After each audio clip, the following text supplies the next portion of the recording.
What makes more sense?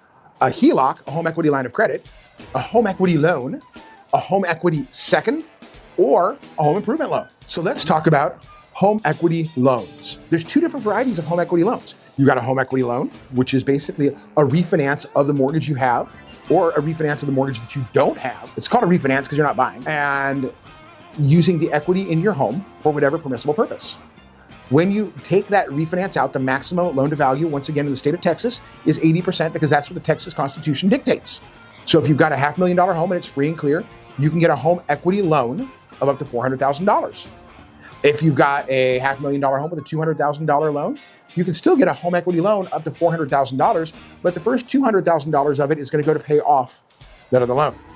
Why would it make sense to replace a 2.5% mortgage with, let's say, a 6.5% or 7% mortgage today?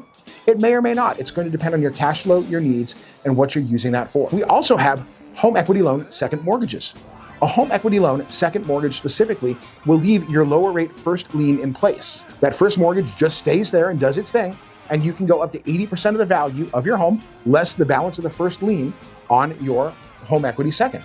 So once again, if you've got a $500,000 home, and you owe $200,000 on it, you've got $200,000 in equity that's available to use for that home equity second.